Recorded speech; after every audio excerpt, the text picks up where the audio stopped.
ಪೂಜೆ ಮಾಡುವ ಸಂದರ್ಭ ಈಗಾಗಲೇ ಮುಟ್ಟೇನಾದ್ರೂ ಆಗಿ ಹೋಗಿದ್ರೆ ಮಾಡೋದು ಬೇಡ. ಆ ದಿವಸ ಪೂಜೆ ವ್ರತವನ್ನ ಮಾಡಬೇಕು. ಆ ಸಂದರ್ಭದಲ್ಲಿ ಏನಾದ್ರೂ ಮುಟ್ಟಾಗೋದ್ರೆ ಇನ್ ಯಾವುದೇ ಕಾರಣಕ್ಕೂ ನಿಲ್ಲಿಸೋದು ಬೇಡ. ನಿಮ್ಮ ದೇಹದ ಆರೋಗ್ಯದ ಪರಿಸ್ಥಿತಿಯನ್ನ ನಾವು ಗಮನದಲ್ಲಿ ಇಟ್ಕೋಬೇಕು.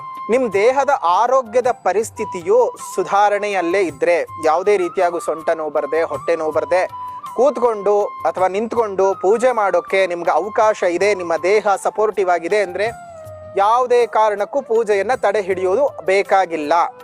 ಪಾಪ ಎಷ್ಟೊಂದು ಜನ ಹೆಣ್ಮಕ್ಳು ಕಣ್ಣಲ್ಲಿ ನೀರು ಹಾಕೊಂಡು, ಗುರುಗಳೇ ಇನ್ನೇನು ದೀಪ ಹಚ್ಚಬೇಕು, ನಾನು ಡೇಟ್ ಆಗೋದೆ ಗುರುಗಳೇ, ಎಷ್ಟು ಹೊಟ್ಟೆ ಉರಿಯುತ್ತೆ ಗೊತ್ತಾ ಗುರುಗಳೇ.